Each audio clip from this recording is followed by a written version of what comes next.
예수님은 곧 십자가 위에서 죽으실 것을 아시고 예루살렘으로 향하십니다. 오늘 본문에는 예수님의 구체적인 고난의 예고와 여리고의 맹인이 치유받는 사건이 기록되어 있습니다. 이 두 가지 사건은 예수님이 어떤 분이신지를 분명하게 우리에게 알려줍니다. 예수님은 어떤 분이시며 우리는 그분께 어떻게 반응해야 할까요? 먼저 31절 이하 34절까지의 말씀은 예수님의 고난의 예고를 듣고도 깨닫지 못하는 제자들의 모습이 드러납니다. 예수님이 예루살렘에서 고난과 죽임을 당하시고 사흘 만에 살아날 것을 제자들에게 예고하시는 겁니다. 이 예고가 문맥과 맞지 않은 상황에서 갑작스럽게 말씀하시는 것 같지만 사실은 정확한 시점에 주신 말씀이라 할 수 있습니다. 왜냐하면 이 말씀이야말로 무엇을 하여야 영생을 얻으리까라는 18절의 관리의 질문과 26절에 누가 구원을 얻을 수 있나이까라는 제자들에 대한 대답이기 때문입니다. 여러분, 인간 스스로는 구원을 얻을 수 없기에 예수님이 죽으시고 부활하심으로 구원을 이루신다는 사실을 선언하신 것입니다. 그런데 34절의 말씀을 보십시오. 제자들이 이것을 하나도 깨닫지 못하였으니 그 말씀이 감치였으므로 그들이 그 이르신 바를 알지 못하였더라. 당시 제자들은 예수님께서 말씀하신 바 그 의미를 깨닫지 못했습니다. 영적으로 무지했던 탓도 있지만 그 말씀이 아직 그들에게 감추어져 있었기 때문입니다.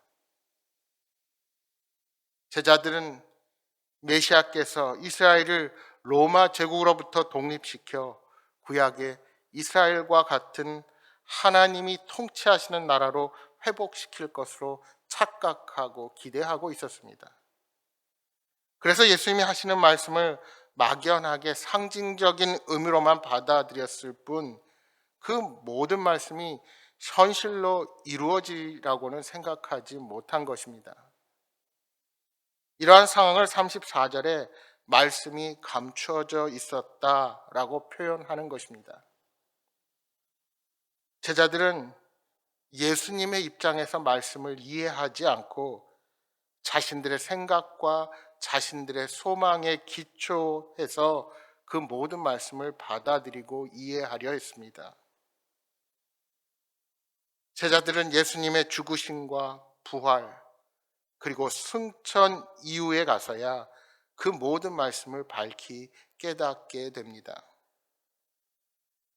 만왕의 왕이신 예수님께서 예루살렘에 올라가셔서 이방인의 손에 넘겨지게 될 것입니다. 그러나 그것은 예수님이 스스로를 내어주셨기 때문에 가능한 일이었다는 사실을 우리가 잊어서는 안 됩니다. 그렇지 않다면 누가 감히 예수님을 결박하고 십자가에 못 박을 수가 있겠습니까? 여러분, 우리들도 내 욕심과 내 이기심을 가지고 내가 가진 생각에 사로잡혀 있으면 하나님의 말씀을 제대로 이해하기가 어렵습니다. 따라서 우리의 생각을 내려놓고 하나님의 말씀을 있는 그대로 들으려는 태도가 필요합니다. 로마서 5장 8절에 말씀합니다. 우리가 아직 죄인 되었을 때에 그리스도께서 우리를 위하여 죽으심으로 하나님께서 우리에 대한 자기의 사랑을 확증하셨느니라. 그렇습니다. 예수님의 죽으심은 사랑 외에는 도저히 다른 이유로 설명할 수가 없습니다. 따라서 그 사랑을 깨닫고 나면 우리는 감사할 수밖에 없습니다. 늘 그 사랑에 감격하여 감사하며 주를 위해 살아가시는 여러분 모두가 되시기를 소망합니다. 이제 35절 이하의 말씀은 예수님께서 맹인을 고치시는 이야기입니다.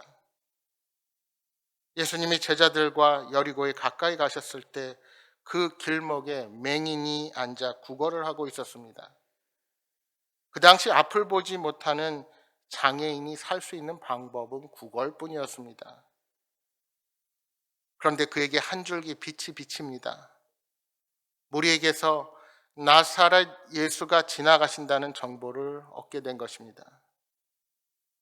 여기에 나사렛 예수라는 말은 예수님께서 나사렛 출신이라는 객관적인 정보를 제공하기도 하지만 다른 한편으로는 예수님을 경멸하는 의미도 포함되어 있습니다. 유대인들은 나사렛과 같은 곳에서 선한 것이 날 수 없다고 생각했습니다. 그러므로 예수님을 나사렛 예수라고 칭한 사람들은 예수님을 따르기는 하지만 문자 그대로 예수님을 따라다니던 무리였을 뿐이었습니다. 그런데 맹인은 예수님을 향해 다윗의 자손 예수여라고 외쳤습니다.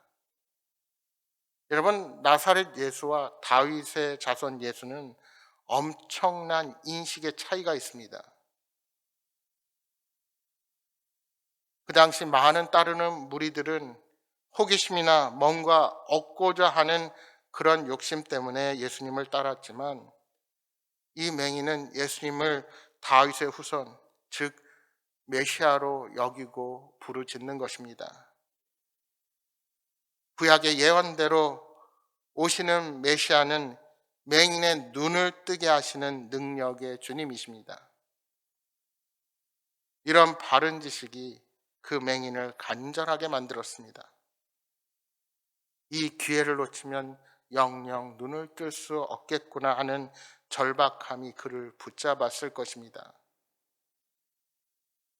이 맹인에게 예수님에 대한 바른 지식이 없었다면 그는 아마도 구걸하는 것으로 만족하고 자신의 치유에 대해서 상상조차 하지 못했을 것입니다. 하지만 그에게는 그 지식이 있었고 예수님의 능력으로 변화되었습니다.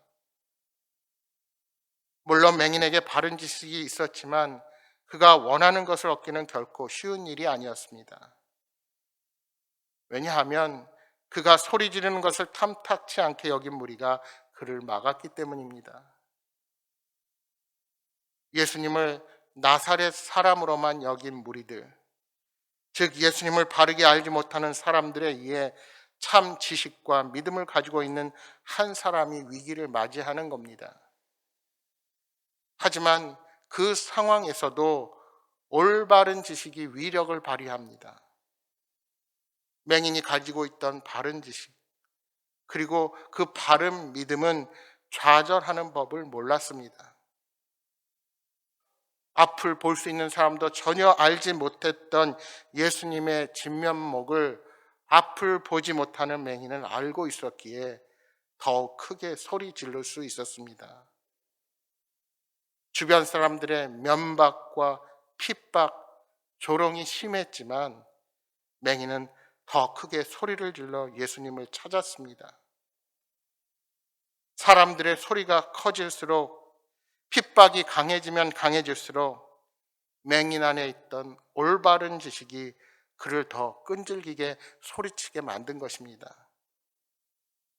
예수님은 그 소리에 가던 길을 멈추셨고 그를 부르셨으며 그의 안에 있는 바른 지식과 믿음을 보시고 앞을 보게 해 주셨을 뿐만이 아니라 그를 구원해 주신 것입니다. 여러분, 진리를 알고 있는 사람은 환난이 닥쳐도 포기하지 않습니다. 진리를 알고 있다면 우리에게 어떤 역경과 고난이 닥쳐도 우리는 능히 그 모든 어려움들을 이겨나갈 수 있습니다. 핍박과 방해가 있을수록 더욱 간절하게 주님 앞으로 다가갈 수가 있는 것입니다. 이렇게 바른 지식은 방해와 고난에도 굴하지 않습니다. 따라서 바른 지식은 고난을 극복하는 원동력이 되는 것입니다. 이렇게 우리가 바로 아는 것이 중요합니다. 바로 알고 바로 믿는 것은 우리에게 가장 큰 복입니다. 여러분, 열심히 봉사하는 것도 중요하고 헌신도 중요합니다. 하지만 그 방향이 잘못되었다면 더 큰 문제를 발생시킬 수 있습니다. 여러분, 바울은 원래 열심히 교회를 핍박하며 그것이 하나님을 위하는 길이라고 확신했던 사람이었습니다. 후에 바울은 바로 알지 못하고 그렇게 했다고 애통해했습니다. 바로 아는 것이 열심보다 더 중요합니다. 사랑하는 여러분, 오늘 하루도 그리스도를 올바로 아는 지식으로 날마다 영적으로 성숙해가는 여러분 모두가 되시기를 주님의 이름으로 축복합니다.